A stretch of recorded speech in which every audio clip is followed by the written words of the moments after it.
ça ose tout. C'est même à ça qu'on les reconnaît. Soyez le fait. I'm gonna make him an offer again. Come parla? Le parole sono importanti! Quand on tire, on raconte pas sa vie. Marcello, come here.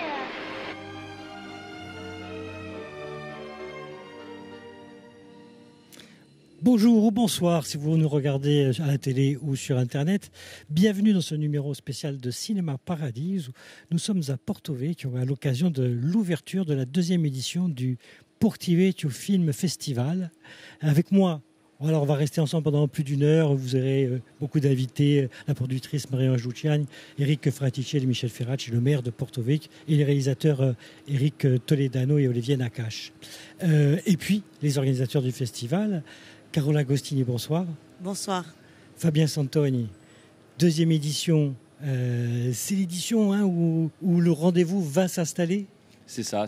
C'est une édition importante, la deuxième. La première, c'était assez, on va dire, on crée la surprise, on s'installe. Et puis la deuxième, on est là pour vraiment installer. On a envie d'installer ce festival. Il y a beaucoup d'attentes pour la deuxième édition. De quel désir est né ce festival, Carola Agostini ? Alors c'est une association, j'ai plaisir à le dire parce que c'est une association qui porte le festival qui s'appelle Cinéma Paradis, ou comme notre émission, donc j'ai plaisir à le dire, il n'y a pas de hasard dans la vie. De quel désir est né ce festival ? Alors dans l'association, on est à la fois des passionnés de cinéma, mais on est aussi des professionnels du secteur. Et je crois qu'on avait envie de créer un lieu ou un événement où on pouvait se réunir et partager à la fois notre passion, mais aussi nos métiers et un petit peu avoir le devant et l'arrière de la caméra.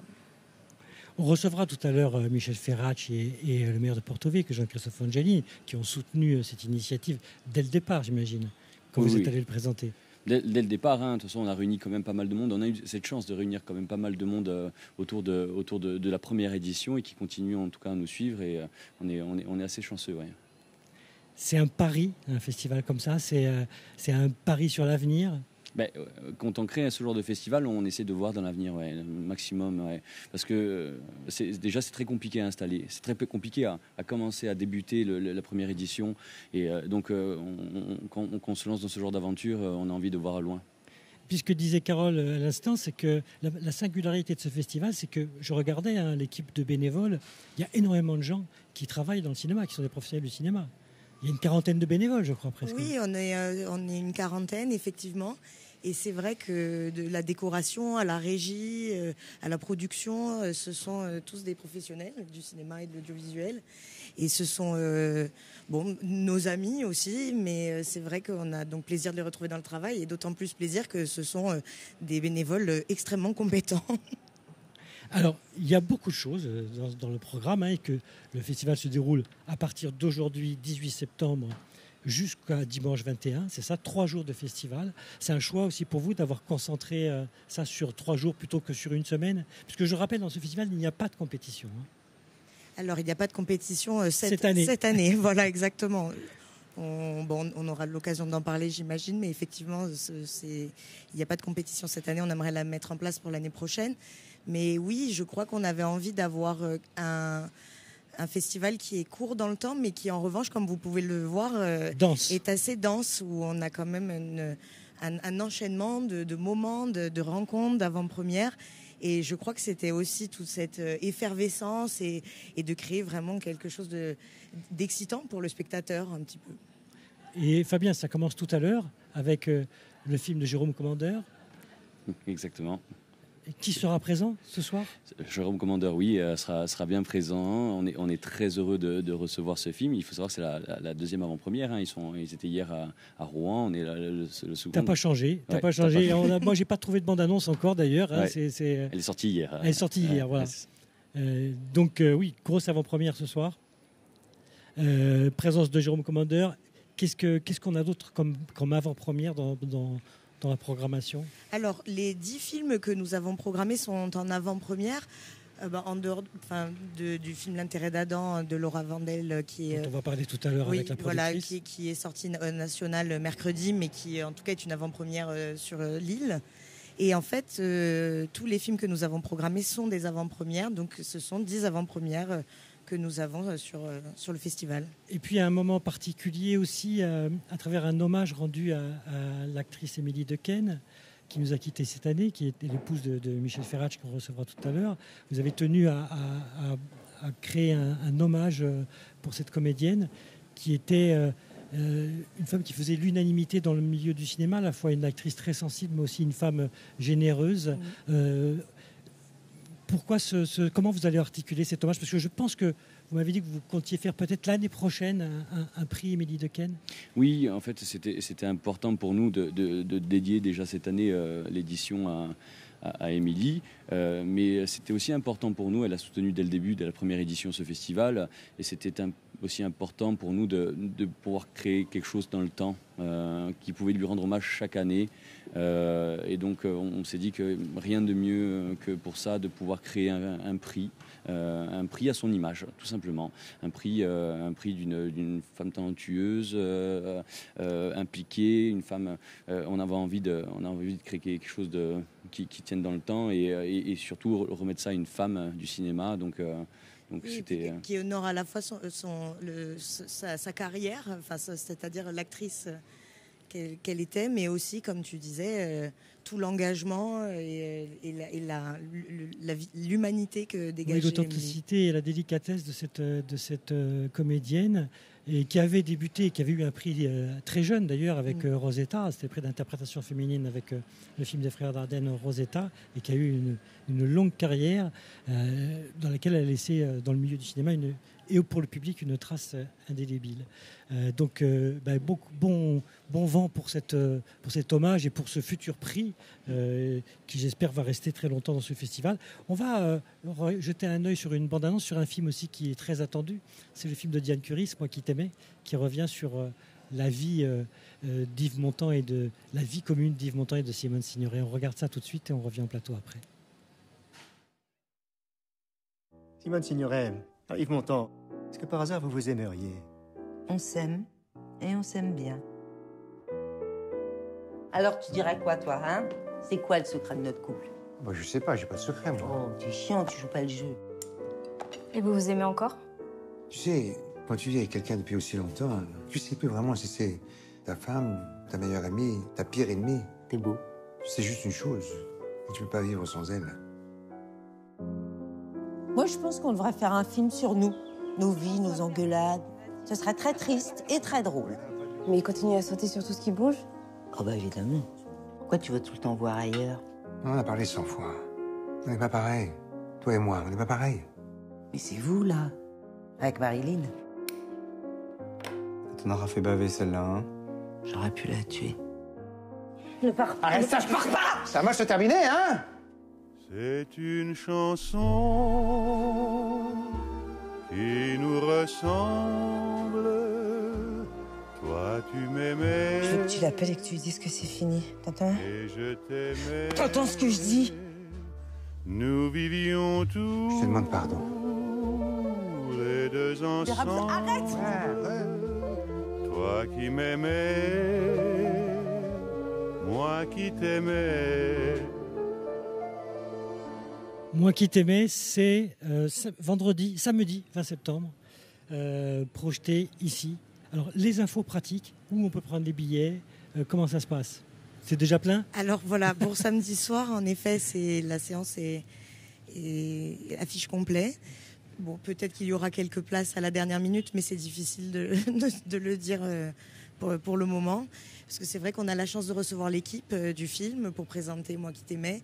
Donc on est très heureux d'accueillir la réalisatrice Diane Curis, mais aussi une partie du casting, et notamment Marina Foïs, Roche Dizem et Thierry de Peretti, qui joue dans le film. Qui joue dans le film, il interprète Serge Reggiani, le chanteur Serge Reggiani, ami du couple. Ça fait plaisir de voir Thierry dans une interprétation, cette fois-ci, où il n'a pas d'implication dans la réalisation. Il sera présent aussi ce soir-là? Exactement, Thierry sera là pour présenter le film avec le reste du casting.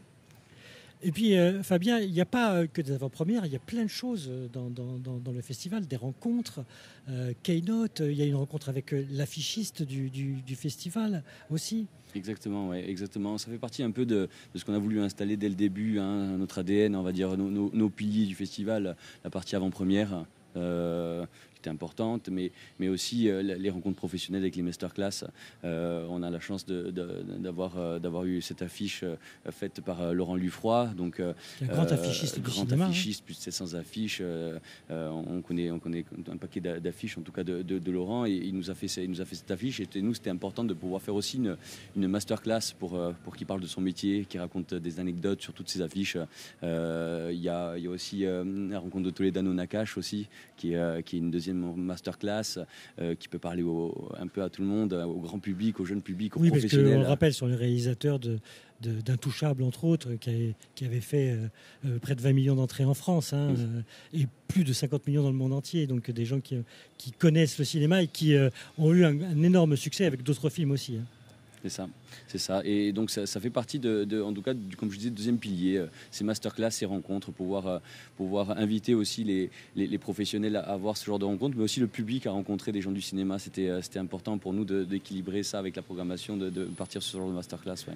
Oui, c'est important pour vous que le festival ne soit pas qu'un rendez-vous people, entre guillemets, mais de mélanger un peu tout ça et aussi de parler à la fois du monde du cinéma, de comment se porte le cinéma, comment on le fabrique, comment on le finance aussi, parce que je sais qu'il y a des tables rondes autour du financement du cinéma, et puis de la filière insulaire, dont vous faites partie, vous, puisque vous êtes aussi producteur, vous travaillez dans la production, donc vous connaissez bien l'état de la production insulaire. Exactement, on a la chance de pouvoir faire ce festival et de mettre en avant ce genre en tout cas de mettre en avant notre filière. C'est pour ça aussi qu'on l'a monté, de pouvoir parler en tout cas au public aussi, de savoir comment un film est fait, comment un film est financé. C'était important d'avoir ce double regard.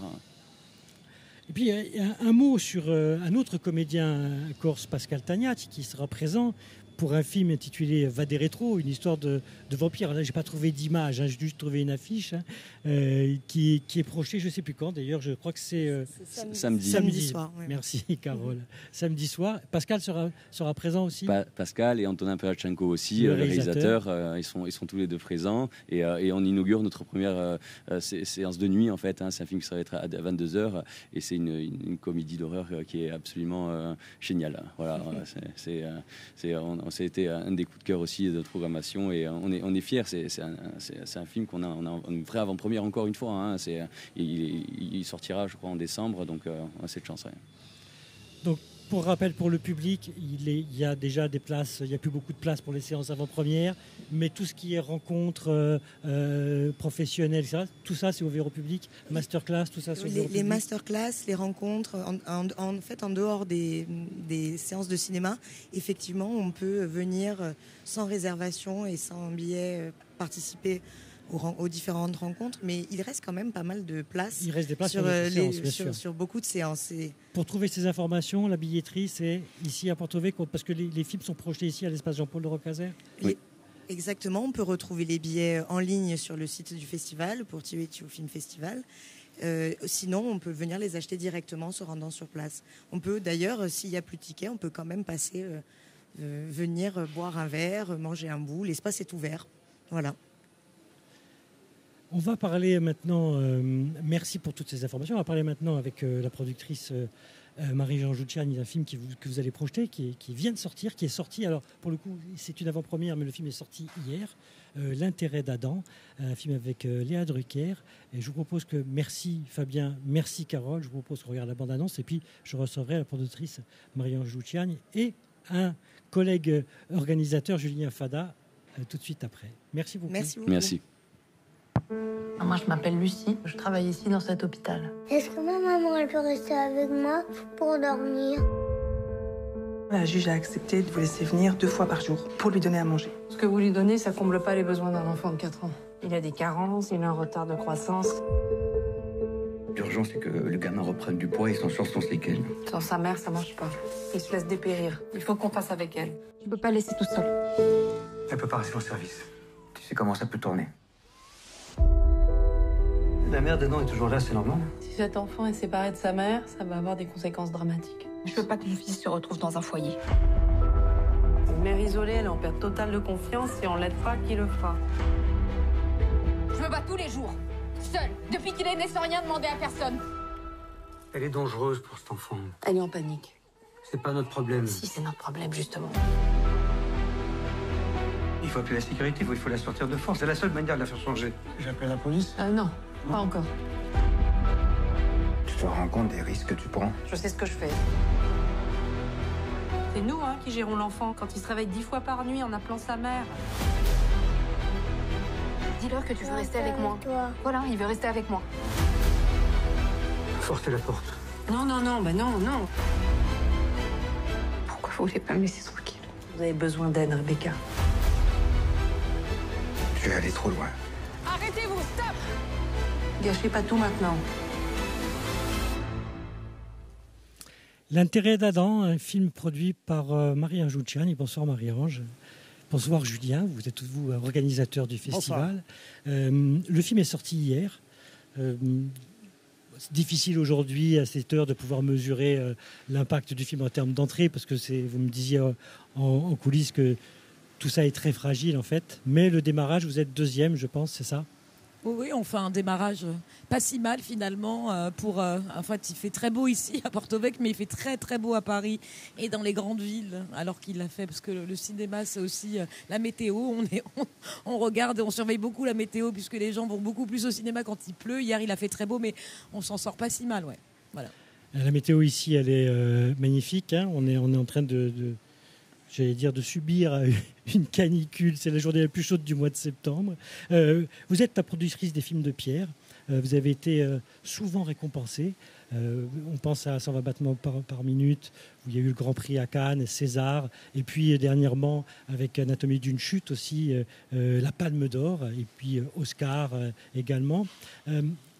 Comment on produit un film tel que L'intérêt d'Adam? On a vu la bande-annonce, c'est un film qu'on regarde, moi je l'ai vu un peu en apnée, ce film. Il y a une tension permanente. C'est pas un film vraiment de suspense, mais il y a une grande tension. On suit, plus qu'on suit, on est avec le personnage principal interprété par Léa Drucker, qui est fabuleuse dedans. Vraiment une comédienne, on y croit tout le temps, qui tente... on sent que le personnage est pas loin du point de rupture, mais elle tente de régler un problème autour d'un enfant qui est en malnutrition, et la mère qui a une mesure d'éloignement, et elle tente d'essayer de faire en sorte que tout ce monde-là arrive quand même à rester dans l'hôpital. Et elle est aidée par personne, les lourdeurs administratives, le fait que l'hôpital est submergé de patients. On ne va pas révéler la fin, mais on est en permanence en apnée. C'est un film qui est assez court finalement. Comment on arrive à produire un film en France comme ça aujourd'hui? Alors, d'abord, c'est un film plutôt belge que français, celui-ci. Donc, c'est une coproduction que j'ai menée avec notamment la production des Frères Dardenne. Oui, parce que vous êtes... D'ailleurs, je fais juste une parenthèse, mais on évoquait le souvenir d'Émilie Dequesne, et on retrouve dans ce film une espèce d'imagerie à la Rosetta. C'était Laura Wendell, qui est la réalisatrice, c'était quand même son film référent. Rosetta, et donc Émilie, bien sûr, et Anna Maria, qui interprète le rôle de la mère dans le film. C'est son personnage de référence déjà depuis l'événement. Et donc oui, on est très... elle est un peu partout, Émilie. Mais comment, donc je l'ai fait plutôt... Donc ça, c'est une coproduction que j'ai fait avec la Belgique. Et sur la France, disons qu'on a une problématique commune. Enfin, la question des hôpitaux et des services publics en France ou en Belgique, je pense que c'est à peu près le même état des lieux réciproquement. Donc c'est un sujet que j'ai pu exporter côté français, et j'ai été très très vite accompagnée quand même, vu le casting, vu le sujet. Et on est dans un film presque de genre, c'est un thriller social presque. Et très vite, France Télévisions et Canal+, et puis mon distributeur ami Memento m'a suivi sur le film, et on a pu le monter de façon pas trop compliquée, parce que c'est un film assez dur quand même.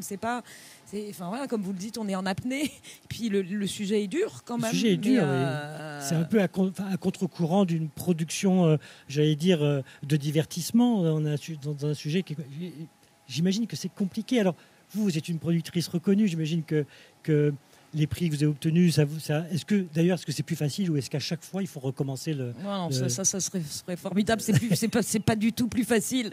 Mais peut-être que celui-ci, c'est vrai, a un peu bénéficié, en effet, du succès de Anatomie, en tout cas sur mes partenaires de télévision, et puisqu'on est sur France Télévisions, voilà, mes partenaires de France Télévisions sur ce film-là m'ont suivi, ce qui n'était pas inévident sur le papier, mais il y a quand même... On est dans un sujet de société, donc je pense que pour le grand public et le public télévisuel, ça parle. Voilà, c'est un sujet qui parle. Les hôpitaux, la condition des infirmières, du travail des infirmières dans un hôpital, et puis qu'être mère aujourd'hui, qu'est-ce que ça raconte, une mère un peu précaire, un peu isolée, qu'est-ce que ça raconte aujourd'hui de la société et dans la société. Je pense que c'est des sujets qui parlent à tous. Oui, en plus c'est un film où il n'y a pas de discours, c'est un film où il n'y a pas ni de discours ni de complaisance, on n'essaie pas de nous faire croire n'importe quoi, et en même temps il y a, j'ai l'impression que c'est un peu aussi votre patte quelque part, Marie-Ange, c'est que il y a des films d'auteur que vous faites, mais en même temps des films qui touchent le public, c'est-à-dire ce qu'on appelle communément dans le milieu les films du milieu, hein, c'est ça. Et j'ai l'impression que c'est votre... Et en plus, tout le monde est bon dans le film. Ce qui n'est pas si souvent, si souvent le cas. Et tout le monde était bon déjà dans l'anatomie d'une chute. Hein, même le chien était bon. Là, le petit qui a 15 ans, il est extraordinaire dans ce film. Oui, disons que s'il n'y a rien de plus beau. Alors moi, ce qui m'intéresse, oui, c'est ce qu'on appelle le cinéma d'auteur, et que ça peut paraître un peu péjoratif parce que ce serait comme si on excluait un certain type de public, mais ce n'est pas vrai. Le cinéma d'auteur, c'est un cinéma qui porte en lui des sujets très très forts, qui parlent du monde qu'on traverse aujourd'hui. Mais si le cinéma d'auteur touche son public, eh bien là, c'est là où on a vraiment réussi notre travail, parce que ça ouvre des fenêtres quand même sur le monde. Le cinéma sert à ça, et si on arrive à faire... Enfin, moi, évidemment, je fais des films pour qu'ils soient vus. Mais en premier lieu, je fais des films d'abord parce que les sujets sont importants, parce qu'ils ont des choses à dire sur le monde. Et si en plus, j'arrive à en faire en sorte que ça traverse, que l'écran traverse et touche des gens autour de nous, là, c'est formidable, parce que ça fait penser le cinéma. Moi, en tout cas, ça m'a beaucoup fait penser. Donc voilà, si on arrive à partager ça, une pensée, une philosophie commune de l'humanité, voilà.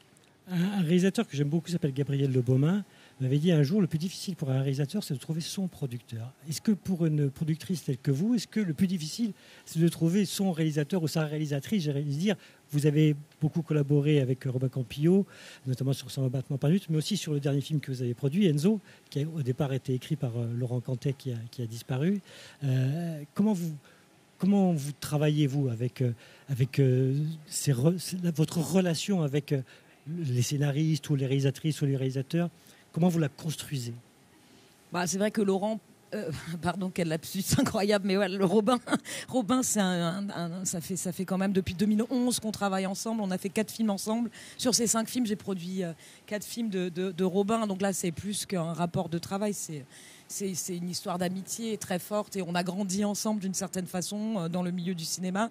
Mais c'est vrai que j'ai des rapports très forts avec Justine, par exemple. Trier, c'est quelqu'un qui est très proche de moi aussi, c'est-à-dire j'arrive pas à travailler, je suis pas dans mes bureaux, c'est pas du tout une administration, c'est pas du tout un lieu de service où on vient, c'est plutôt un lieu de rencontre, de réflexion, et c'est une réflexion au long cours que je mène souvent avec les auteurs avec qui je travaille, et qui sont souvent des auteurs maison, et avec qui on s'accompagne et on continue ensemble. Moi, je pense qu'après, peut-être qu'on s'use à un moment, c'est comme un couple producteur-réalisateur. Peut-être qu'à un moment, l'habitude fait que même on peut moins bien les accompagner, moins bien les produire. Mais quand il y a cette étincelle, comme dans une histoire d'amour du début, et ce désir qu'on aurait l'un pour l'autre, de désir intellectuel et de construire une histoire ensemble, ça, quand c'est là, il y a déjà tout. Il y a déjà 90% de la relation qui est faite, quoi. Et après, il y a le scénario, il y a le financement, voilà.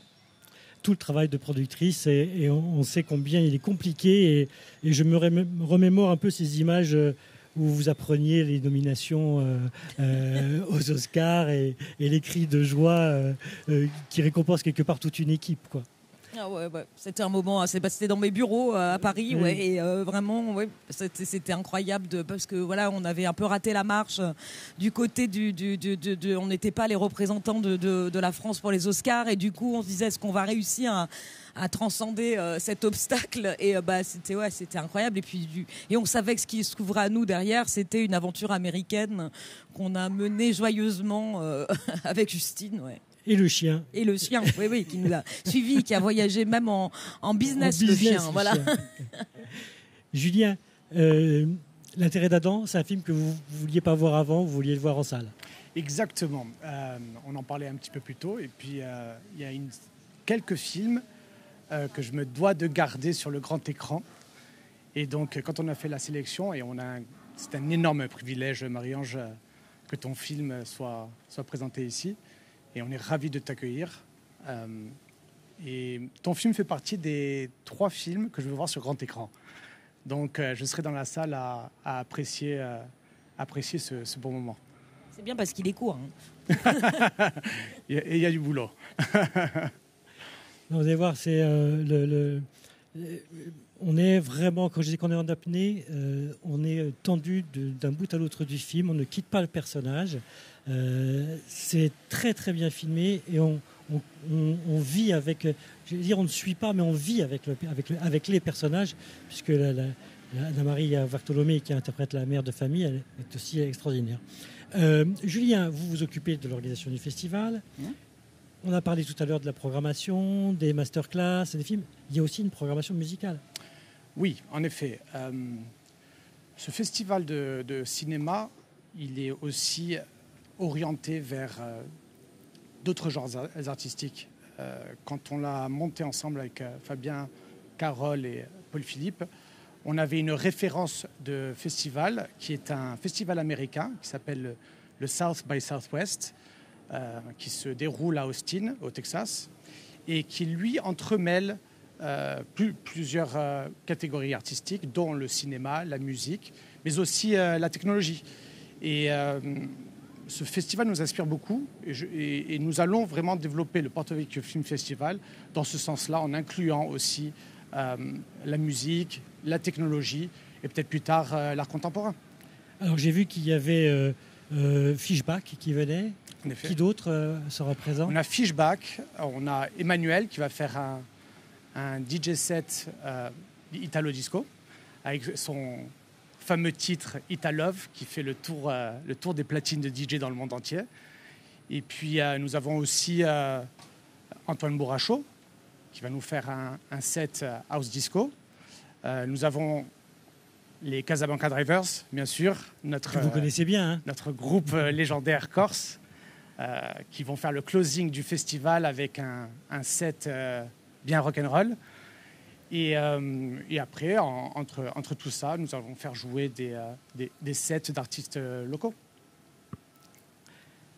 Marie-Ange, vous allez participer aux tables rondes autour de la filière du cinéma. On voit ces derniers temps pas mal de films qui réinvestissent un peu le territoire. Moi, j'aime pas dire province, parce que ça ne veut pas dire grand-chose, province. C'est tout ce qui n'est pas Paris, en gros. Mais qui réinvestissent un peu les territoires. On a vu les films insulaires, bien sûr, mais aussi Vingt Dieux. J'ai vu récemment Partir un jour. Il y a Connemara qui va sortir. Est-ce que vous avez l'impression que le cinéma français commence à se réapproprier son territoire en dehors de Paris, j'allais dire? Ou est-ce que c'est compliqué de produire des films toujours à l'extérieur de Paris? Moi, je crois qu'il y a de plus en plus de plaisir en ce moment à sortir de Paris. D'abord parce que c'est de plus en plus dur de tourner à Paris parce que les décors sont de plus en plus chers et que, disons-le, c'est quand même une ville qui voilà, c'est une grande ville, c'est la capitale. Elle attire énormément de séries aussi américaines, etc. Donc on a un tout petit peu plus de mal, la production indépendante, à trouver notre place à l'intérieur. C'est coûteux que tourner à Paris, alors que tourner en région, déjà, c'est embarquer toute une équipe avec soi et c'est vivre ensemble pendant 2 mois. Donc il y a un petit côté colonie de vacances. Je pense que les réalisateurs adorent tourner en région parce que d'un seul coup ils ont sous la main toute leur équipe, mais aussi le soir on dîne ensemble, donc il y a un truc beaucoup plus convivial et joyeux. Disons que l'alchimie opère beaucoup plus vite. Et puis après, évidemment, le cinéma, il y a toujours cette dimension politique qui, moi, m'intéresse beaucoup dans le cinéma, et que je pense que comme c'est une fenêtre sur le monde, c'est une fenêtre aussi sur des régions, des micro-sociétés. Donc, évidemment, découvrir, quand on découvre Vingt Dieux, il y a tout dans Vingt Dieux. Il y a cette jeunesse, son accent, la cuisine, le fromage, voilà, il y a toute une région et toute sa culture, qu'elle soit incarnée par des personnages, mais aussi par le culinaire, par toute la dimension culinaire. Donc c'est absolument Moi, j'ai adoré le film et j'ai trouvé génial. En Franche-Comté, on y suit un petit paysan qui. Et on puis y voit d'ailleurs la fabrication du comté. Ouais. Ça fait du bien et je crois que ça a marché aussi parce que les gens se sont retrouvés dans ce personnage. On va aussi au cinéma pour se retrouver, pour voir des gens qui nous ressemblent. Donc c'est voilà. Oui, c'est un film qui a bien marché, 900 000 entrées. Partir un jour. Ça a fait à peu près 650 000 entrées, donc c'est quand même des films qui ont... Et puis notons que c'est des premiers films, ce qui est énorme pour des premiers films, des succès pareils, des scores pareils. Pour des premiers films, c'est très très difficile et c'est super parce que ça va encourager aussi l'industrie à produire du premier film. Puisque... Et vous pensez que le cinéma français en général, les institutions du cinéma français changent leur regard sur ces territoires, sur le territoire français en général? Est-ce que moi j'ai l'impression en tout cas que d'un coup on est moins dans du folklore et on est plus dans des choses un peu authentiques comme on a vu avec 20 Dieux par exemple ou avec Julien Colonne quand on voit Le Royaume et puis ou la même année à son image de Thierry de Perrette et le Mohican de Frédéric et le Mohican de Frédéric et ces trois versions d'une même Corse mais ces trois variations en tout cas et trois regards très très singuliers. Chez Julien il y a quelque chose de très très personnel où les gens étaient bouleversés sur le rapport père-fille. Voilà, les gens sont plutôt rentrés dans cette Corse-là, c'est-à-dire le lien entre père-fille auquel tout le monde peut s'identifier. Chez Thierry ou chez Frédéric, il y a quelque chose de plus politique aussi, le dessin d'un territoire avec une destinée politique un peu plus sombre, un peu plus compliquée. Et les gens sont rentrés par ce biais-là, mais c'est des films universels qui portent des propos et des valeurs assez universelles, quoi. Donc ça part du petit pour rejoindre le... J'imagine qu'on vous a posé 100 fois la question, vous en tant que productrice, quelle serait la porte d'entrée pour vous convaincre de faire un film ici? Question piège. Ouais, non, mais j'adorais. Enfin, franchement, c'est vrai que ça me fait un peu peur parce que je suis tellement proche de la Corse que j'ai peur d'en dire des choses parce que j'en pense plein de choses. Donc donc ça fait toujours un peu peur. Mais j'ai l'idée de quelque chose en ce moment. Voilà, donc il y a quelque chose qui est en cours là, qui pourrait exister dans les 2 prochaines années. Voilà. Très bien.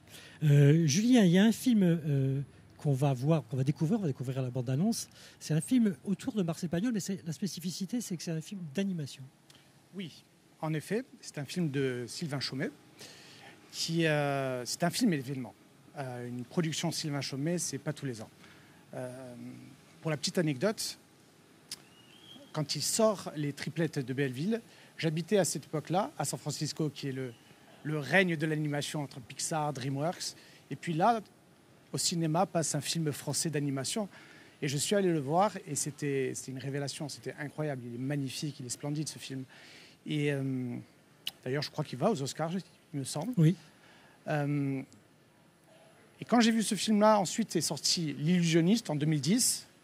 Et là, on a la chance d'avoir ce film sur Pagnol, qui est en 2025. Donc, c'est 3 productions en l'espace de 25 ans, 23 ans. Vous imaginez bien que avoir l'opportunité de le montrer ici au Porto-Vecchio Festival, c'est juste incroyable. Et aussi, il y a un contexte très actuel. Monsieur Pagnol, Marcel Pagnol, lui-même avait tourné un documentaire sur la Corse. Qui a été restauré ici par la à la Cinémathèque. Exactement.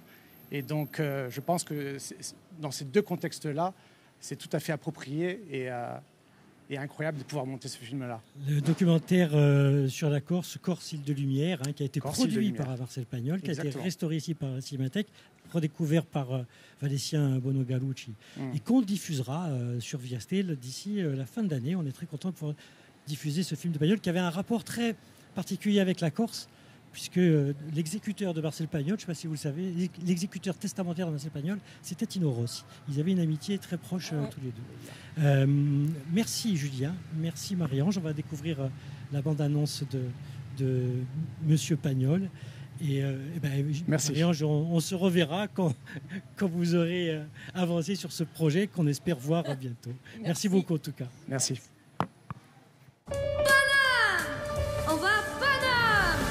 Marcel Pagnol.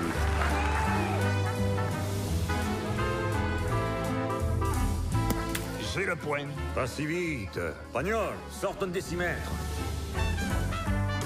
Oh. Grâce à la caméra, je pourrais voir couler une larme. Tu veux que je pleure? Moteur?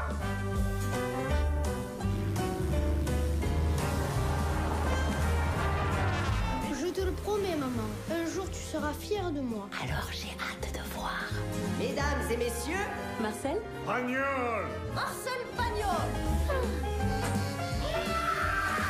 Monsieur Pagnol. Un jour, vous entendrez Jean-Christophe Angelini, bonjour. Maire de Porto Vecchio. On ne vous présente plus, vous êtes à vous seul même un personnage de cinéma presque. Hein. Vous êtes en tout cas un cinéphile. Un cinéphile, c'est déjà bien. Un amateur de cinéma.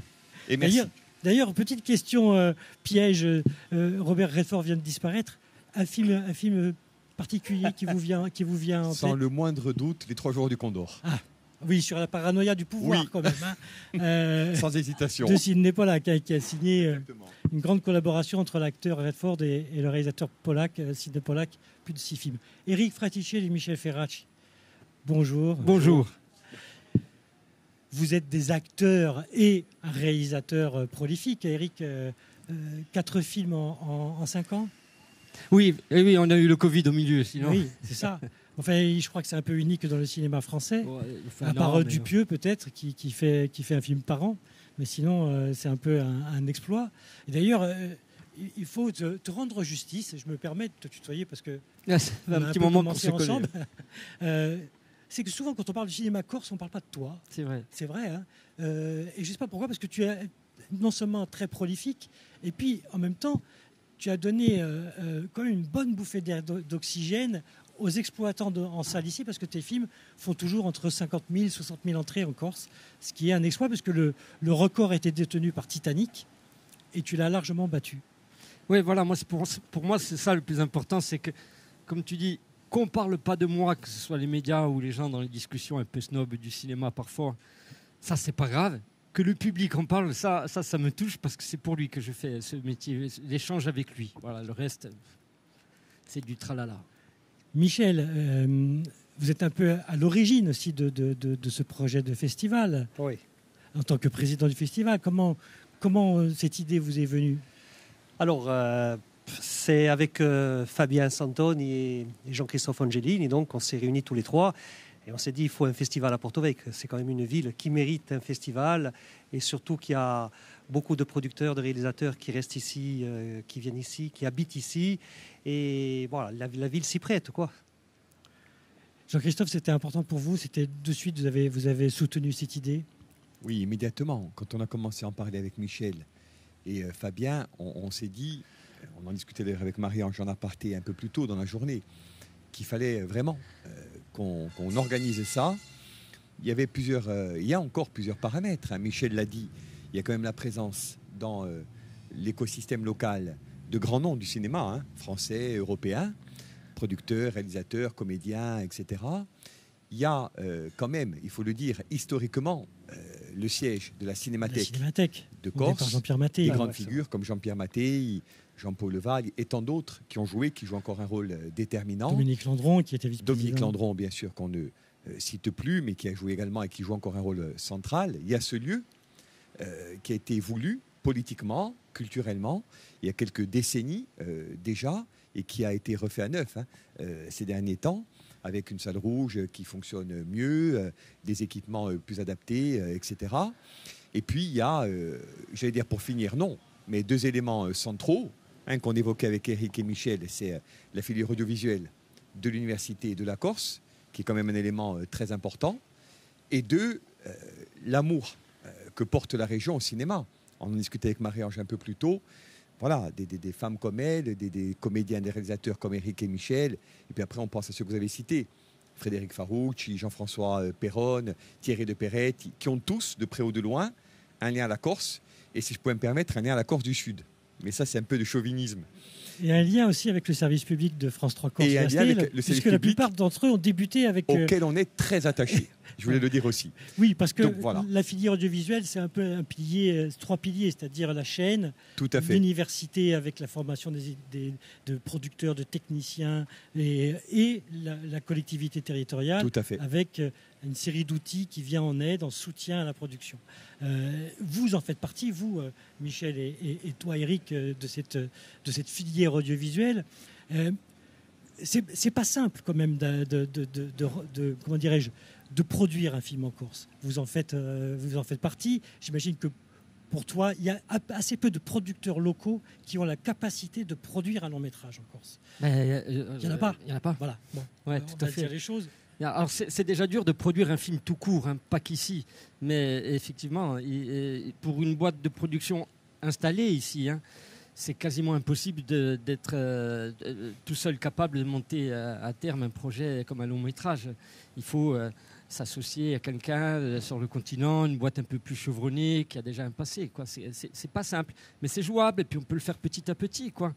On est associé à 20% la première année pour le premier film, à 40%. Voilà, moi là je suis parvenu à être à 50-50 sur le prochain film qui devait être tourné au mois de novembre et qui ne le sera pas parce que je n'ai pas reçu l'aide, donc on est obligé de reporter tout ça. Voilà, mais bon, j'espère que ça va venir. Mais ton actualité, c'est Permis de détruire qui va sortir en 2026. C'est ça, le 11 mars, si ma mémoire est bonne.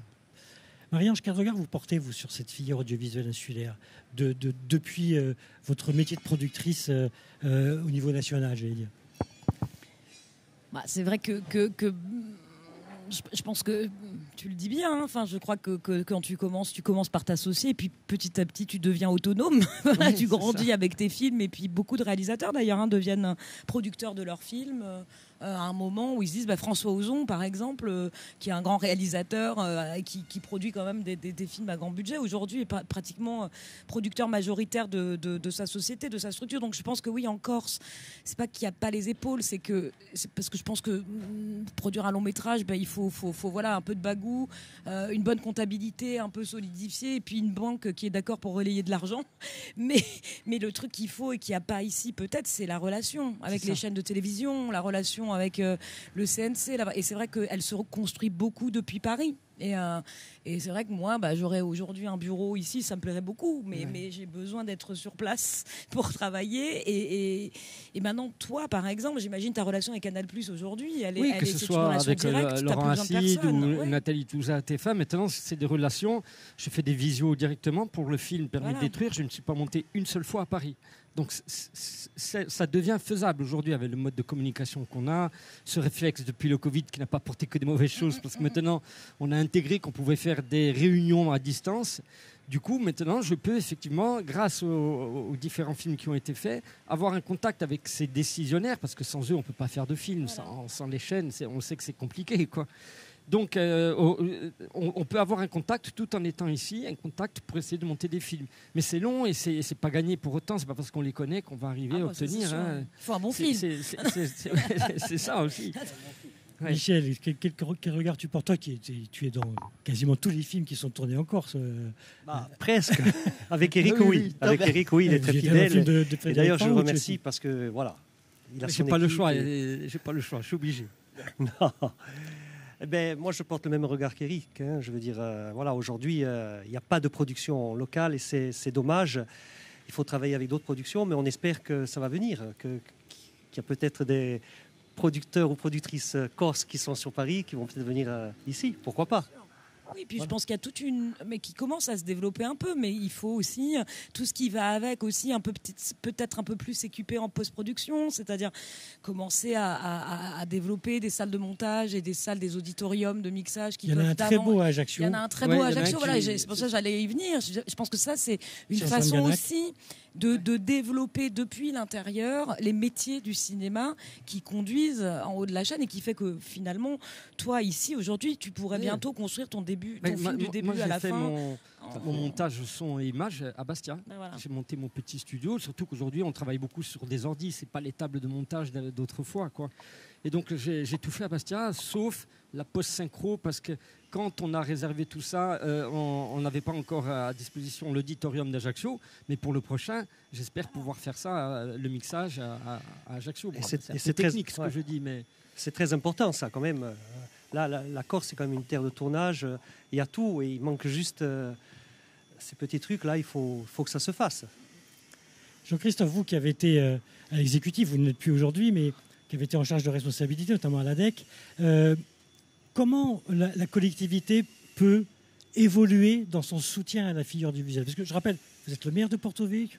La particularité par rapport à la culture, c'est que vous avez triplé, je pense, le budget que vous dédiez à la culture, alors qu'en ce moment, on sait que partout, c'est très tendu au niveau national d'ailleurs, hein, au niveau de la culture. Vous misez, vous, sur la culture?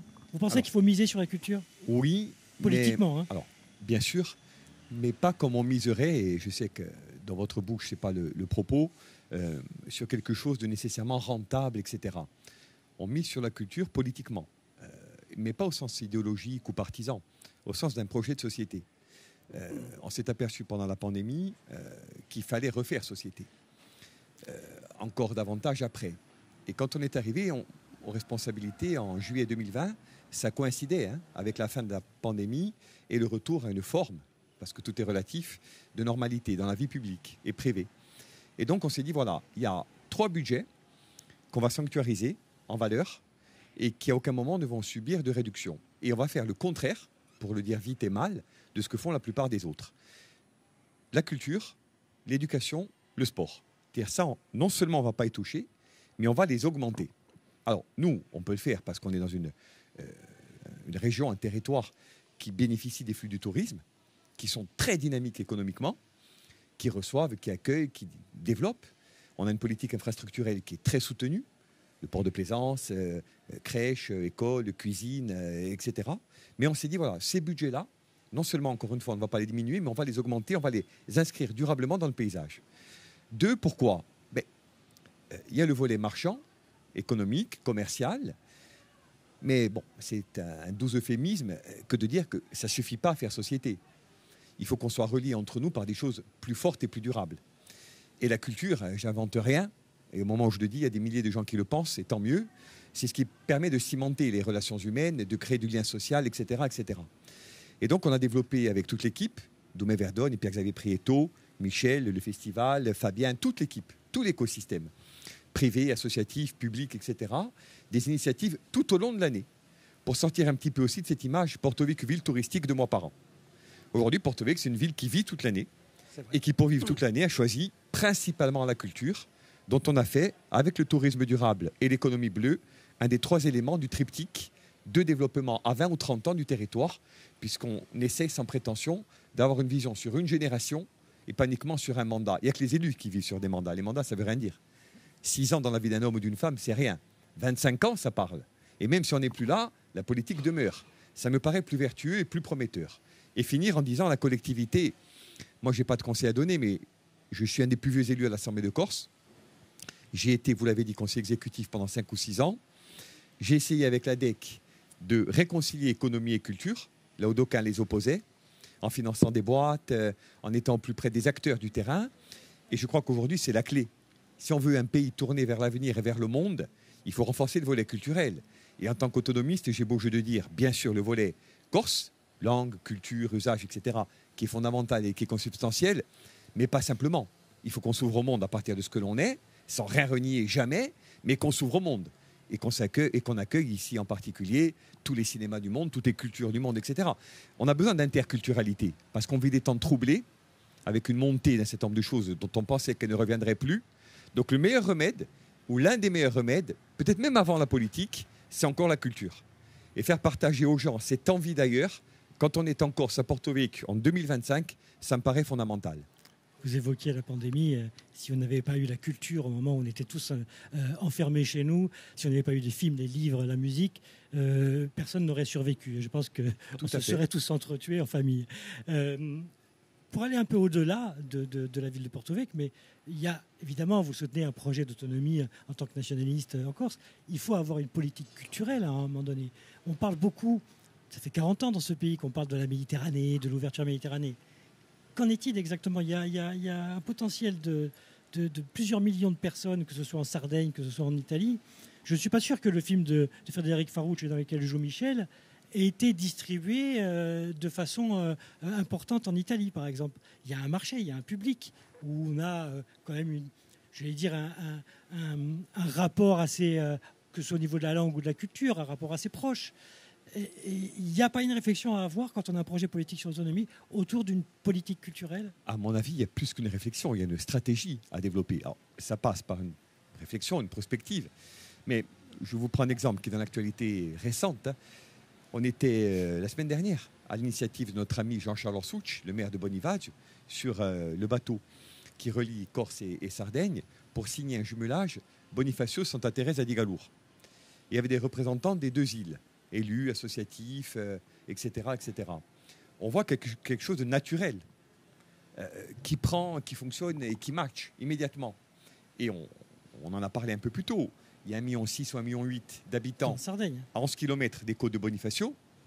Il est question depuis 40 ou 50 ans d'un axe corso-sarde qui serait un peu à la relation interile, ce que l'axe franco-allemand serait à la construction européenne.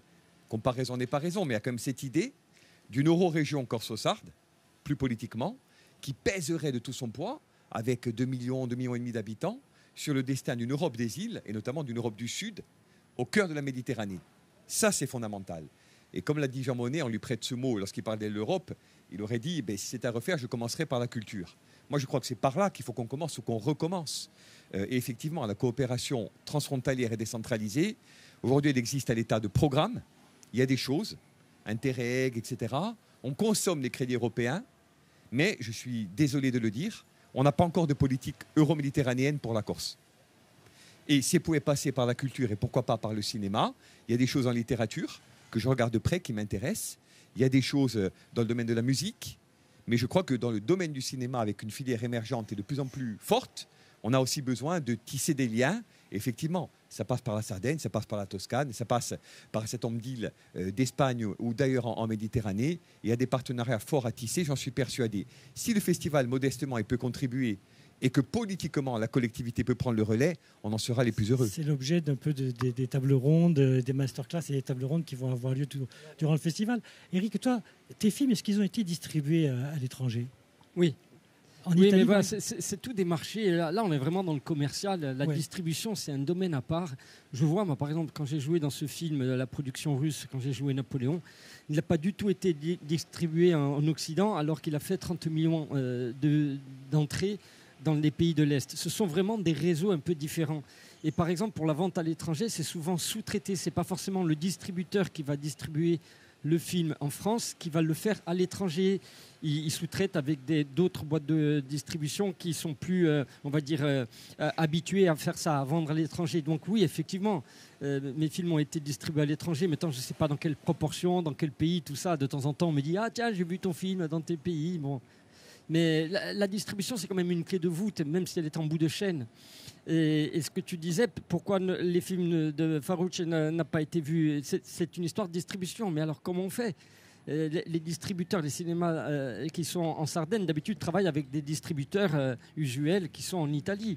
Est-ce que si un distributeur d'ici l'appelle en disant « on prend le film », est-ce qu'il va le prendre, le mec ? On pourrait imaginer un distributeur méditerranéen. Il faut peut-être des rencontres. Il faut des rencontres pour dire pourquoi on rendrait pas perméable ces deux marchés, par exemple. Toi, dans ton monde idéal, par exemple, qu'est-ce que tu suggérerais à la collectivité comment elle devrait évoluer dans le soutien aux producteurs, aux réalisateurs comme toi, aux films ? Est-ce qu'il y a des choses à changer d'après toi ? Déjà, on passe un cap là. Je pense écouter, par exemple. Ne pas se contenter de suivre l'avis consultatif d'une commission dans laquelle il y a une dizaine de personnes, presque toujours la même dizaine, et qui sont plutôt dans un style de cinéma peut-être écarter la variété de ce genre de personnes et pas simplement des gens qui soient du domaine d'un festival mais même les gens qui sont dans l'industrie du cinéma. Par exemple, un régisseur général qui est ici en Corse, on devrait l'écouter parce qu'il va nous parler des vrais problèmes qu'on rencontre sur un tournage. Attention, hein, la régie, c'est le socle d'un tournage. Hein. Alors c'est un peu technique, les spectateurs ne savent pas forcément à quoi correspond ça, mais je veux dire par là qu'il y a des corps de métier qu'on n'introduit pas assez dans ces avis consultatifs, qu'en plus des fois on suit aveuglément. Donc il est important cet avis consultatif, il est pratiquement décisionnaire, même si la politique nous dit c'est nous qui décidons. Oui, mais des fois vous validez juste une commission consultative, donc il faudrait peut-être l'étayer, la rendre plus riche. Si c'est pas 10, c'est 15 personnes, mais la varier. Là, elle n'est pas variée. Là, j'ai vu la liste des gens qui sont dans ces commissions. C'est un même genre de personnes qui aiment un même genre de cinéma. Ça, c'est pas possible. Ça, faut que ça change. Il y en a marre de ça. Vous regardez les chiffres des films qui ont été subventionnés. Ceux qui ont touché le max, c'est toujours le même genre. Les films d'auteur. qui correspondent aux réalisateurs qui vont à Cannes, qui vont là et qu'on dit les réalisateurs de la nouvelle vague. Ouais, bon, ok. Et les spectateurs ont tout ça, on s'en fiche de leur avis. Ceux qui vont dans les salles et qui vont voir tel film. Eh ben, ces films-là, les films populaires, je ne dis pas ça pour moi, je dis même pour les autres, hein, eh ben, ils ne sont pratiquement pas aidés, voire pas aidés. Là, moi, on ne m'a pas aidé du tout sur mon prochain. C'est dur à avaler. Oui, mais d'ailleurs, je ne l'avale pas. D'autant plus que je l'avale pas. Les quatre films, et je vais faire avaler de travers tout le monde. Ça, je vous l'annonce. Voilà. Non, mais il y a un problème. Si j'avale pas, personne ne va avaler. Voilà, oui. Non, mais il y a un problème parce que tu viens de faire 4 films, 3 films qui sont sortis, un qui va sortir. Et tu as fait travailler énormément de gens ici et en même temps, beaucoup d'entrées aussi. C'est-à-dire, on dépasse 150 000 entrées. Non, on ne peut pas faire abstraction, même si on a du snobisme, ok, on ne peut pas faire abstraction de ce que ça apporte économiquement un tournage. Je ne parle pas que pendant le tournage, c'est à la sortie. Les salles de cinéma et puis le divertissement pour les gens, c'est eux qui payent ces impôts, c'est de l'argent public, hein, là. Et il faut qu'il y ait un retour pour eux. Ils aiment ce genre de film. Et pourquoi alors on ne va pas aider ce genre de film? Ça, peut-être que il faut prendre le sac de la commission et dire bon, on va changer un peu, là, il faut varier, voilà. Qu'il y ait un peu plus de justice là-dedans. Marie-Ange, vous connaissez bien le cinéma français. Dans les commissions d'attribution même au CNC, c'est toujours très compliqué. Le premier film, le collège, etc. On essaie d'appeler les uns et les autres pour savoir qui y a dans la commission. Il y a un système qu'il faut changer, vous pensez aussi? Changer. Moi, je suis plutôt pour la préservation, personnellement, puisque je suis pour la préservation de l'exception culturelle et qu'elle est tellement complexe et difficile. Alors là, on est sur un cas particulier. Et voilà, mais dans ce particulier, il y a le collectif. Et en effet, ce qui est très important dans ce que tu dis, c'est la diversité. C'est-à-dire, c'est pas d'opposer un cinéma à un autre, c'est que ces deux cinémas travaillent ensemble. Donc, et travaillent ensemble main dans la main, puisqu'un cinéma qui marche aide un cinéma dit plus de développement, qui marche moins, mais qui développe un cinéaste, un territoire. Voilà, donc c'est un système presque communiste. Hein. C'est de l'échange, du partage. Donc c'est revoir, alors je la connais pas moi, la commission Corse, la région Corse, mais dans toutes les régions c'est très très très compétitif, donc je sais pas à quel endroit c'est compétitif aujourd'hui, le nombre de longs métrages qui sont tournés en Corse chaque année, mais par exemple certaines régions, la région Île-de-France par exemple à Paris, c'est une région ultra compétitive, voilà, il y a 100 projets déposés, on en accompagne 3, donc c'est une guerre, voilà. L'important à l'intérieur de ça, moi je pense, c'est qu'il faut penser certainement le réévaluer, puis regarder comment ces aides sont distribuées, à qui, est-ce qu'elles sont équitables, partagées, justes.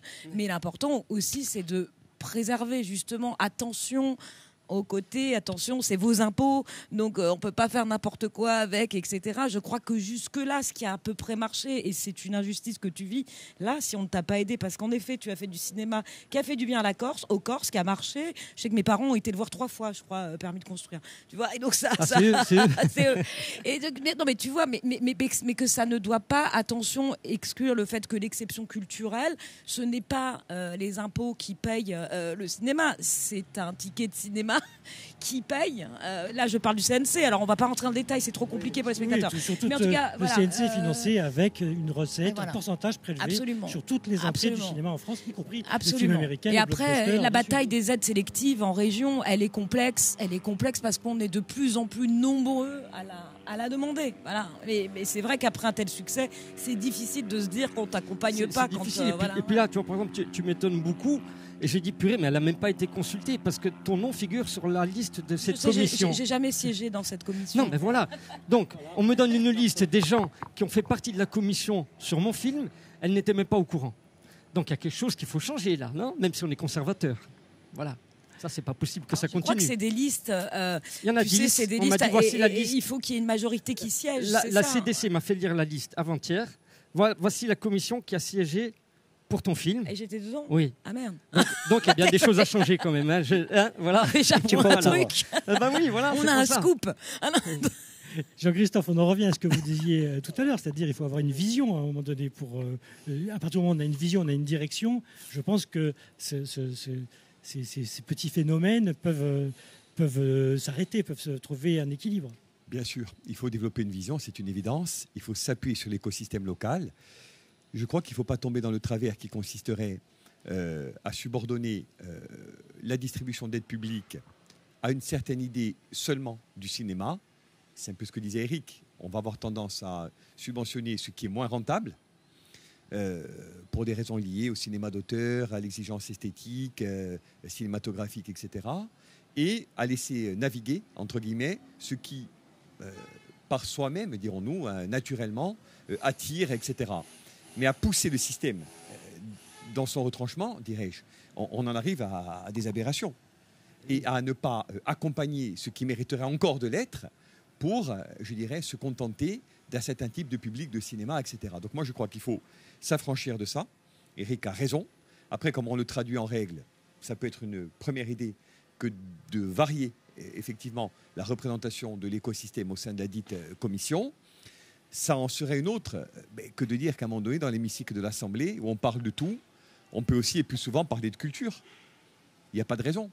On parle d'infrastructure, on parle d'investissement, on parle de tout un tas de sujets fondamentaux et auxquels j'adhère, mais on doit pouvoir aussi 3-4 fois par an au moins dire, ben voilà, il y a une projection, il y a un débat, c'est quand même des sujets qui sont fondamentaux pour la société corse. Bon. Donc ça, je crois que c'est aussi important que les élus reprennent une partie du pouvoir qu'ils ont parfois laissé aux techniciens. Je ne dis pas que les techniciens ne doivent pas être des sachants, je dis le contraire. Mais je dis aussi que les élus doivent venir compléter sur des sujets fondamentaux. Je vous prends le cas. Dans l'exécutif, il y a un office pour tout. À peu près. Il n'y en a pas un pour la culture. C'est vrai. Exact. Il y a une conseillère exécutive en charge de la culture qu'on va recevoir avec plaisir dans le cas du festival, mais qui n'est pas adossée à un office ou à une agence. Moi, j'ai été président d'un office et d'une agence. Et je sais comment, malheureusement, fonctionne l'exécutif, selon que l'on soit président d'un office ou d'une agence, ou conseiller exécutif, avec un budget qui n'est pas clairement identifié, un DG qui n'est pas clairement identifié, etc., etc. Quand on est adossé à une structure, on fonctionne différemment. Donc moi, je dis qu'en Corse aujourd'hui, en 2025 et pour les années à venir, il faut peut-être regrouper certains offices, pourquoi pas l'économie, le tourisme et les transports, qui en font 3 et qui pourraient n'en faire qu'un, et créer un bel office de la culture, parce qu'on en a besoin. Et ça donnerait aussi une visibilité, une profondeur stratégique à des sujets qui le méritent, qui le méritent vraiment. Après, c'est bien une neutralité politique dans les commissions aussi. Et je pense que ce qui est très important, et peut-être que ce dont on manque là, c'est qu'il y ait une commission artistique, puisque peut-être qu'il a l'air de manquer une commission artistique qui vote pour soutenir un projet ou pas, et qui est validée ensuite par l'exécutif, comme c'est le cas dans toutes les régions. Et qui soit... Oui, qu'il y ait une neutralité politique, ça c'est fondamental. Mais il y a d'autres neutralités qu'il faudrait et qu'il n'y a pas. Voilà, sur le genre, par exemple. Parce qu'il y a, et c'est normal, c'est humain, il y a des connivences avec ces membres de la commission, avec certains producteurs ou certains réalisateurs. Et si on ne fait pas partie de ce réseau, eh ben on est moins aidé. Les chiffres sont là pour le prouver. Là, ça, je veux dire, ça, c'est scientifique, carrément. Quand vous regardez les chiffres, vous voyez les comédies populaires, les aides qu'ils ont eues et les autres, il n'y a pas photo. C'est indiscutable, un déséquilibre monstrueux, alors que c'est quand même la politique qui fait vivre les salles de cinéma. C'est la même où on projette les films d'auteur, même si pas grand monde va les voir ensuite, c'est là qu'on les projette. Si c'est cinéma ferme, qu'est-ce qu'on va en faire de ces films d'auteur? Je suis pas d'accord pour cette opposition, parce que Anatomie d'une chute est un film d'auteur, mais fait un et s'il n'y avait pas de cinéma, donc c'est pas vrai que le cinéma d'auteur ne fait pas d'entrée. Alors là, vous me prenez un exemple, évidemment, qui sort de l'ordinaire. Si on va regarder les chiffres, vous savez très bien que... Je crois que c'est pas dans le truc d'opposition que ça marchera, c'est de complémentarité. Mais c'est eux qui opposent, cette commission qui oppose. Elle oppose dans ses attributions. Oui, là on parle toujours on parle toujours de la région. On parle de cette commission parce que c'est elle qui statue, c'est elle qui statue sur ce qu'on fait en Corse dans le cinéma. Donc précise, on parle de cette commission. On parle de cette commission parce que c'est elle qui fait la pluie et le beau temps en Corse. Ça, il faut le dire. Le débat est ouvert en tout cas. Et puis on va le fermer. On va le fermer. Laurent, je peux t'assurer qu'ils vont plus fonctionner comme ça. Là, je te donne ma parole d'honneur. En tout cas, on continue. Là, qui profite, ils tirent leur dernière cartouche. En tout cas, je n'ai pas siégé dans cette commission. On t'a menti. Ça tombe bien parce que ça va continuer. Il y a juste ton nom. Merci en tout cas d'avoir abordé cette question-là. On va passer aux prochains invités, Eric Toledano. Oui, parce qu'il fait chaud. Merci Laurent. Et moi, je suis là depuis le début. Merci beaucoup. Merci beaucoup. On va regarder. Merci à vous. Bonne continuation pour le festival. Merci à Christophe. Merci Mérange. À plus tard. Merci Eric. On regarde un extrait de Vie privée de Rebecca Zlotowski.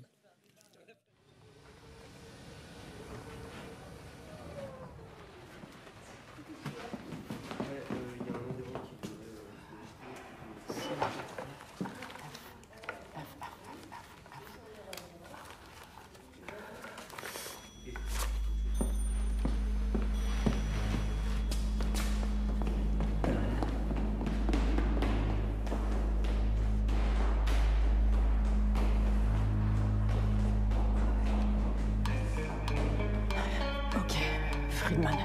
Nom de jeune fille, Kinder, Perle Kindertot. Ah, la mort de Perle. Putain. Madame! J'ai le plaisir d'accueillir Olivier Nakache, Eric Toledano. Bonsoir. Vous êtes venus ici non pas pour un film, alors vous êtes les réalisateurs heureux.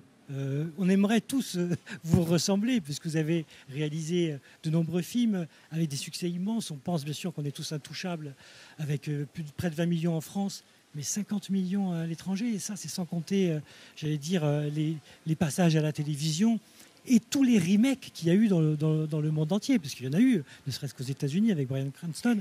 Vous n'êtes pas venu là pour un film, vous êtes venu là pour une masterclass. Pourquoi? De quel désir est née cette envie de partager votre expérience? C'est quelque chose qu'on fait souvent. C'est vrai qu'on aime le public, on ne l'a jamais caché. On aime que les salles soient pleines, et ça, c'est une fierté pour nous. Mais on aime aussi les rencontrer, échanger. Et il se trouve on savait que ce festival était en création. D'ailleurs, humblement, je fais partie du comité de ceux qui ont essayé d'aider à ce que ça existe. Et je n'avais pas pu venir l'année dernière.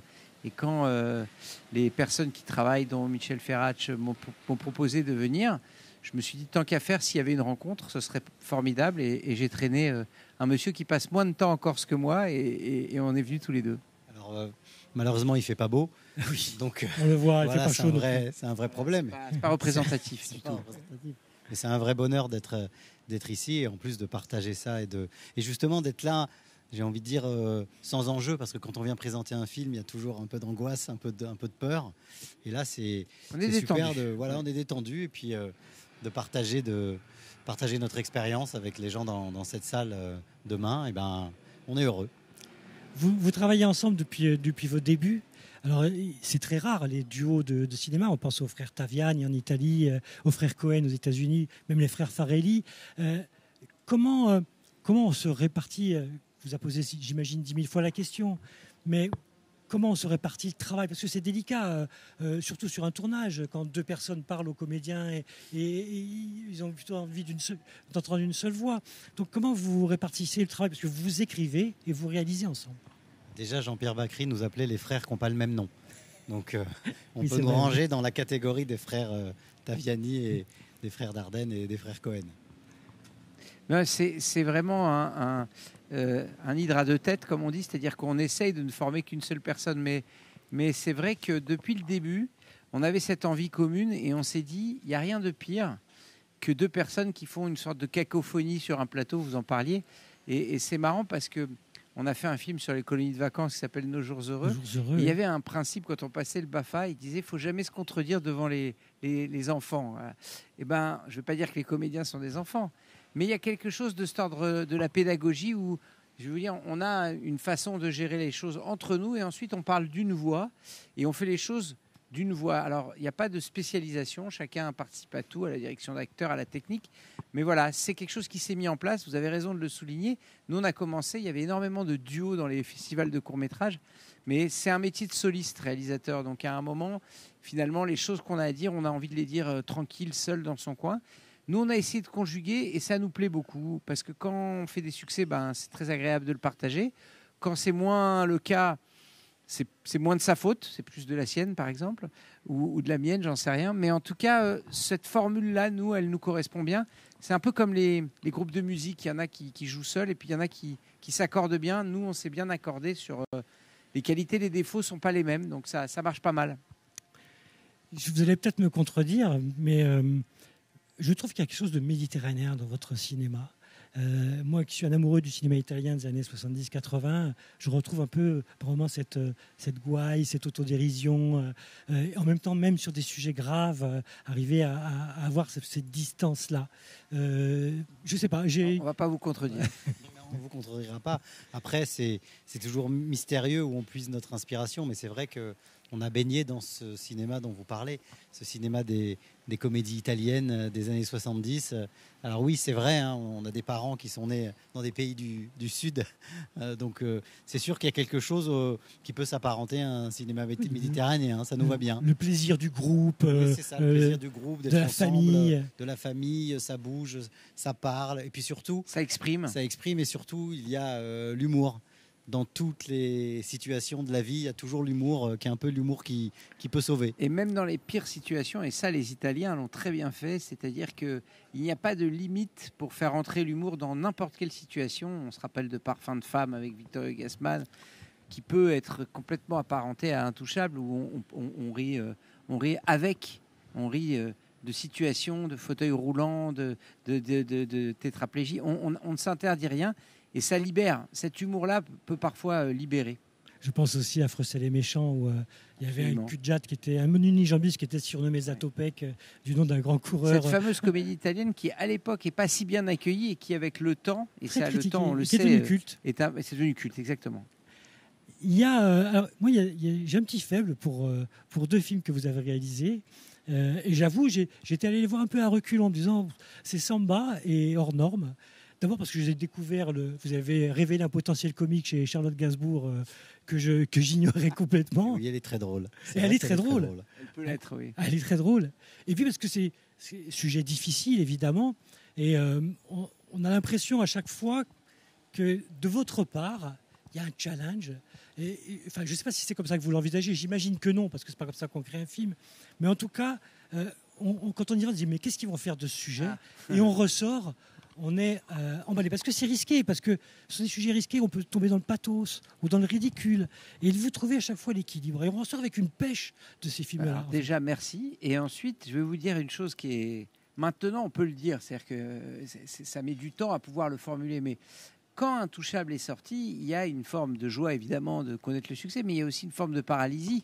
On peut se dire, mince, qu'est-ce qui m'attend derrière, hein ? Je veux dire, le score, ces voyages à l'étranger, ces remakes. Donc, il y a une phrase qui nous a beaucoup suivis, qu'on aime beaucoup, qui est une phrase qui a été attribuée à plein de gens. Louis Jouvet en fait partie. C'est-à-dire que l'art naît de contraintes et meurt de liberté. Donc, parfois, il a fallu qu'on se pose nos propres contraintes parce que le succès vous fait rencontrer des gens qui trouvent que vous êtes plus beau et plus intelligent un peu plus rapidement. Et donc, on a eu peur parfois de céder. Alors, on s'est dit, nous, on va se mettre des contraintes et puis à nous peut-être de relever le défi comme si ça n'avait pas existé, comme s'il n'y avait pas eu ce succès qui protège, qui permet peut-être plus facilement de financer des films. Donc, oui, des fois, on s'est mis dans des endroits où c'était complexe, mais c'était notre façon de se challenger. On l'a même fait dans le sens de la fête, en se disant, il n'y aura qu'un décor. Parfois, on trouvait la contrainte quelque part. Allez, on doit jouer avec un décor, presque de façon théâtrale. Et donc, ça a joué de pouvoir s'auto-challenger. Quelle question vous vous posez quand vous abordez un sujet comme ça, comme l'autisme dans Hors Normes ? Quelle question vous vous posez justement pour éviter les pièges du pathos, du ridicule? Il y a un équilibre à trouver. La contrainte, Claude Lelouch disait aussi, de la contrainte naît les idées, mais je trouve qu'au moment du processus de création d'écriture, il y a un vrai enjeu là pour vous. Justement, le fait, c'est qu'on se pose beaucoup de questions. On n'a jamais de certitude, on a le doute qui est toujours là, et on trouve ça sain. Donc on a peur, mais on y va parce qu'à un moment donné, les films, pour nous, dès qu'on s'engage dans un projet, ça devient une nécessité. C'est quasiment vital. Il faut que ça devienne une nécessité. Si un projet, on se lance dans l'écriture d'un film et on voit que ça nous brûle pas, eh ben on n'y va pas. Il faut vraiment que ça devienne une nécessité, et cette nécessité fait que les questions, on se les pose toujours, mais on est plus vaillant et on est plus combatif pour enquêter, parce que vous parliez de Samba et de Hors Normes. On n'allait pas se lancer dans des sujets comme ça sans connaître. Donc on va au plus proche de la réalité pour pouvoir en tirer la fiction. Et puis on sent justement que vous connaissez le sujet et le travail que vous faites avec les comédiens, parce que souvent ils sont dans des situations, j'allais dire, un peu à contre-courant de ce qu'ils font d'habitude. Je pense à Cassel dans Hors Normes. Vous entourez aussi d'immenses comédiens, Frédéric Pierrot dans ce film, d'ailleurs que vous avez refait travailler en thérapie. En thérapie. Là aussi, il y a un vrai travail au niveau du casting que vous faites. Oui, ce qui est intéressant, c'est par exemple d'admirer des acteurs et de leur proposer à eux aussi quelque chose. Par exemple, vous parliez de Vincent Cassel, c'est vrai que on l'a connu plutôt dans des films d'action, parfois dans des films où il était assez masculin. Et là, le rôle qu'on lui a proposé, qui était quelque chose de très social, de très au service des autres. Et c'est vraiment très agréable d'aller découvrir des nouveaux territoires.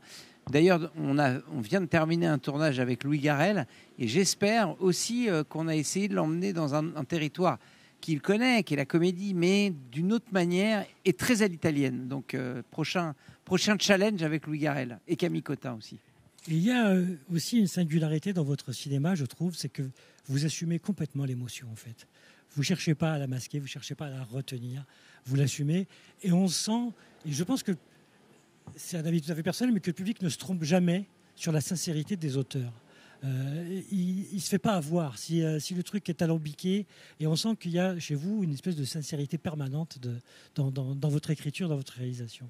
Ben, écoutez, ça fait plaisir à entendre, mais je rebondis sur ce qu'Olivier disait tout à l'heure, c'est-à-dire à partir du moment où le film devient une nécessité, presque un combat, je parle de Hors Norme par exemple, qui parle d'autisme et de cas complexes dans l'autisme, c'est vrai qu'on commence à épouser son sujet, on commence à être fasciné par les personnages, et à un moment l'émotion se transmet. En fait, pour être très simple, si nous on a été émus par un sujet, on va tout faire pour le transmettre et pour pouvoir émouvoir le public. Et de façon encore plus large, je dirais que le cinéma nous a un peu sauvés, peut-être à l'adolescence, d'une espèce de crise existentielle. Et comme beaucoup dans ces salles, on a vécu d'autres vies que les nôtres, et que peut-être on n'a que à cœur que de restituer ça à d'autres gens. Nous, à un moment, on a reçu quelque chose et ça nous a fait du bien. Ça nous a sorti de notre famille, de notre culture, de notre déterminisme. Et peut-être qu'on essaye indirectement qu'on pense à cette personne qui va dans la salle, ici, en Corse ou partout ailleurs, et qui se dit en sortant, bon, je ne suis pas trop seul au monde. Ça fait partie un peu, cette action-là ferait partie un peu de la méthode, entre guillemets, Toledano-Nakache. Il n'y a pas de méthode, il n'y a pas de méthode, il n'y a pas de recette. C'est juste qu'on essaye de... Chaque film, pour nous, c'est une chance de pouvoir raconter une histoire, de pouvoir le faire. Donc, on essaye de le faire le mieux possible. Et il n'y a pas vraiment de méthode. Après, il y a une ADN commune. Et c'est vrai que de temps en temps, il y a des gens qui nous disent après quelques images, j'ai su que c'était un film de vous si on ne me l'avait pas dit. Voilà, on a tous une ADN, comme évidemment d'autres metteurs en scène ont ce qu'on appelle leurs pattes. Quand on voit un film de Cédric Clapiche, au bout d'une scène, on sait très bien qu'on est dans un film de Cédric Clapiche. Et c'est vrai que voilà, on parle à la fois de ce qu'on est et comme on est. Vos influences dans votre jeunesse de cinéma, c'était quoi? Film italien, cinéma américain des années 70? Ah oui, il y a du cinéma français aussi, il y a du Claude Sautet, exactement. Il y a ce qu'on appelle les deux Claude. Claude Lelouch, il y a Claude Sautet, il y a aussi Yves Robert et Jean-Loup Dabadi. Il y a évidemment aussi qui a fait des beaux films. Je pense à Dieu Poulet, tous ces films. Absolument. Et puis une chance dans notre vie, c'est qu'on avait des modèles de comédie intelligente qui étaient Bakri Jaoui, et qu'un jour on a eu la chance de collaborer avec Jean-Pierre Bacri. Mais ça faisait partie de notre panthéon, Bakri Jaoui. Eh bien, merci beaucoup d'être venu sur ce plateau. Je conseille à tout le monde d'aller écouter votre masterclass parce que c'est passionnant. On va conclure l'émission, mais je vais rendre un hommage à Robert Redford. Si vous aviez un film qui vous vient en tête immédiatement avec Robert Redford ou de Robert Redford, qu'est-ce que ce serait? Alors moi j'en ai un qui est dû à ma femme, donc j'en profite pour l'honorer. C'est que c'est nos plus belles années avec Barbara Streisand, personnage de Huckel, qui a incarné quelque chose d'assez puissant et charismatique. Mais évidemment les 3 jours du Condor, je peux pas ne pas le citer aussi. Moi j'en ai 2. J'ai Les Hommes du Président. Qui m'avait marqué étant jeune, et c'est un film qu'on revoit comme ça régulièrement, et évidemment un film qui est comme un film doudou, qui associe 3 notes de musique au film, c'est L'Arnaque, ça c'est aussi des films matriciels. Oui. Tu veux pas le chanter? Le duo avec Paul Newman qui était né dans Butch Cassidy le Kid quelques années auparavant de George. C'est une grande page du cinéma américain qui se tourne. Eh bien, merci beaucoup. On va se quitter justement avec le plan de fin d'un film qui est Jeremiah Johnson, qui à mon sens peut-être le film qui dit le mieux ce qu'était Robert Redford.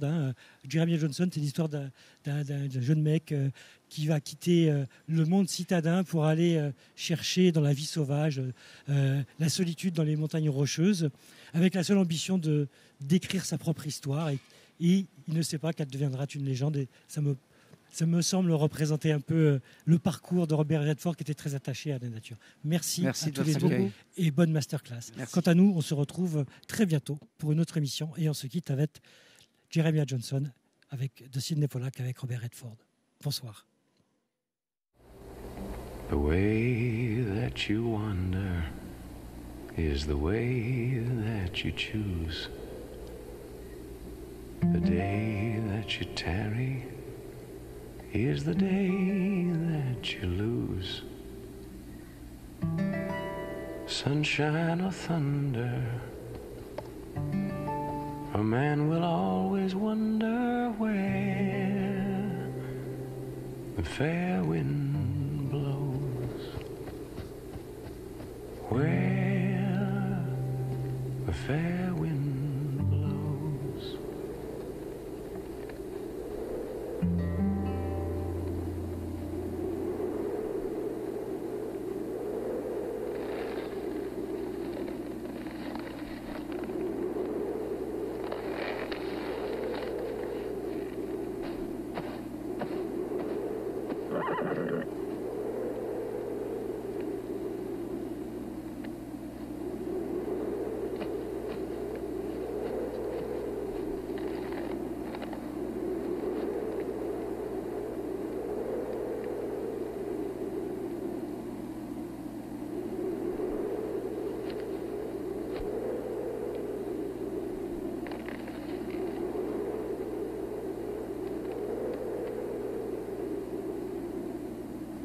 And some folks say he's up there still.